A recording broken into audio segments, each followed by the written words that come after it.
جب وہ سنے تو ان سے ملاقات کرنے گئے. جب ملاقات کرنے گئے تو نماز کا وقت تھا، گئے نماز میں کھڑ گئے. شیخ ابو اسحاق ابراہیم ان کے پیچھے نماز میں کھڑ گئے. جب نماز پڑھ رہے تھے تو شیخ مسلم جو تھے وہ نماز میں مخارج کا انداز کچھ اور تھا، یعنی وہ مغرب کے رہنے والے تھے، ان کا تلفظ، ان کا انداز کچھ اور تھا. ان کو کراہت ہونے لگی نماز میں ہی. میں کیا کی سوچ کو آیا تھا نا ان کے پاس، یہ کچھ اور ہے نا، ان کا قرآن ہی صحیح نہیں نا. یہ سوچ کر نماز ختم ہوئی، یہ چلے گئے. اور رات میں کیا کیے، رات کی آخر پہر کو اٹھے اور تہجد کے وقت گئے فرات کے کنارے میں جا کر وضو کیا فجر کے لیے. جب وضو کر کر پیچھے دیکھے تو 2 شیر تھے جو سو رہے تھے. جب یہ وضو کر کر اٹھے تو ایک شیر اٹھ گیا، اسی کو دیکھتا ہوا دوسرا شیر بھی اٹھ گیا. جب ان کو دیکھا تو آواز کرنے لگا اور بھگانے لگا. یہ دوڑتے گئے یہاں تک کہ شیخ مسلم مغربی کے حجرے کے پاس پہنچ گئے. جب وہ اندر کمرے میں موجود تھے انہوں نے سنا کہ کچھ ہلہ مچا ہے، کچھ غل مچا ہے باہر. جب وہ کمرے سے نکل کر آ کر دیکھے تو شیخ ابو اسحاق وہ یہاں پر ایک طرف بیٹھے ہیں اور آگے شیر اپنے منہوں کو کھولے کھڑے ہوئے ہیں چیر پھاڑنے کے لیے. جو ہی وہ شیر شیخ مسلم مغربی کو دیکھا تو اپنے سر جھکا دیے اور آگے بڑھ کر قدموں میں گر گئے. اور شیخ مسلم نے کیا کیا، ان کے کانوں کو مدڑ کر کہا، اے اللہ کے کتوں، میرے مہمانوں کو کیوں پریشان کرتے ہو؟ تمہیں منع کیا نا نہیں پریشان کرنا. وہ چلے گئے وہ شیر. یہاں پر ابو اسحاق جو آئے تھے، ابو اسحاق ابراہیم، وہ پوچھنے لگے، اے شیخ مسلم مغربی، یہ کیا ہے، یہ یہاں پہ کچھ اور ہے نا، اس کی وجہ کیا ہے؟ تو وہ کہنے لگے، اس کی وجہ یہ ہے تم لوگوں کے لیے اپنا ظاہر بناتے ہو، تم لوگوں کے لیے اپنا ظاہر بناتے ہو، اسی لیے تم مخلوق سے ڈرتے ہو. لوگوں کے لیے فلاں دیکھیں گے تو کیا بولیں گے، فلاں دیکھیں گے تو کیا بولیں گے، فلاں فلاں فلاں کی مرضی ہمارے دماغوں میں ہے. وہ کہتے ہیں تم لوگوں کے ڈر سے ظاہر بناتے ہو، میں مولا کے ڈر سے باطن بناتا ہوں، میں مولا کے ڈر سے باطن بناتا ہوں. صوفیہ کا کام ہی یہ ہے کہ باطنوں کو سنوارنا، دلوں کو سنوارنا، دلوں کی تمام گندگی کو دور کرنا، ہر ایک بدی کو دور کرنا. یہی اولیاء اکرام کا کام ہوتا ہے. اولیاء اکرام کیا کرتے ہیں، بندوں کو پکڑتے ہیں اور ان کے دلوں کو صاف کرتے ہیں اور انہیں مولا سے ملاتے ہیں. یہی اولیاء اکرام کا اصل مقصد ہوتا ہے. ان کی نگاہ تمہارے دلوں پر پڑتی ہے.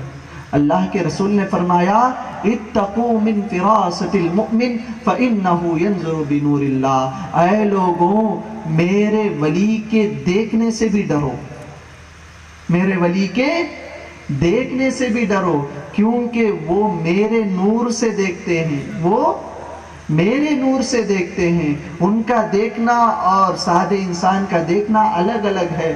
تمہارا دیکھنا الگ ہے، ان کا دیکھنا الگ ہے. دونوں کو ایک مت سمجھو.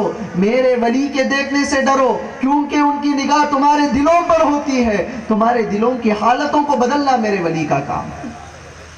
معزز سامعین، آج ہم جمع ہوئے سرکار زندہ نواز رحمانی پیر رضی اللہ عنہ کے عروس کے موقع پر. آج ہم یہاں پر آئے کیا لینے کے لیے؟ ان کے در کی بھیک لینے کے لیے آئے. ان کے منگتے ہیں ہم، ان کے در کی بھیک لینے کے لیے آئے. آپ کی زندگی کیسی تھی؟ اللہ اللہ، ان کا کمال ہی کچھ اور تھا. ان کا عجز، ان کی ساری، یہ کسی کے اندر نہیں ہے. ابھی جو یہاں پر تمل میں بیان کیے نا آپ، جب میں ان کے ساتھ آ رہا تھا گاڑی میں تو آپ بھی سرکار کے ہی مرید اور خلیفہ ہیں. جو تمل میں بیان کیے نا وہ سرکار کے مرید اور خلیفہ ہیں. آپ نے کہا کہ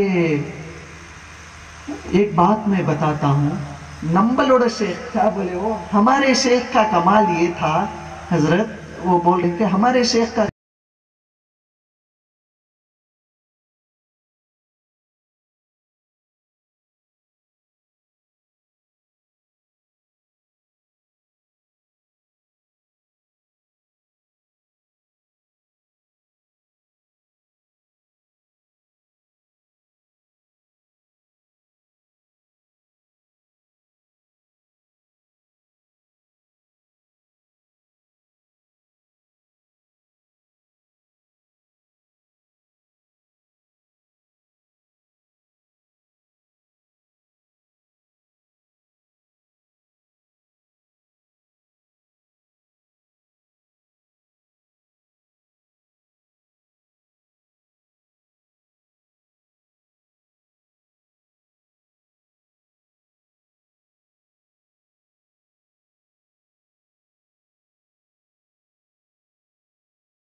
ہے.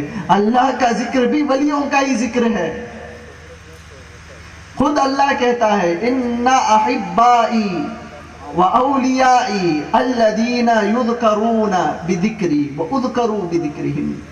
بے شک جو میرے دوست میرے محبین ہوتے ہیں ان کی یاد میری یاد ہے، میری یاد ان کی یاد ہے. ایک بات تو سمجھ میں آئی، ان کی یاد ان کی یاد.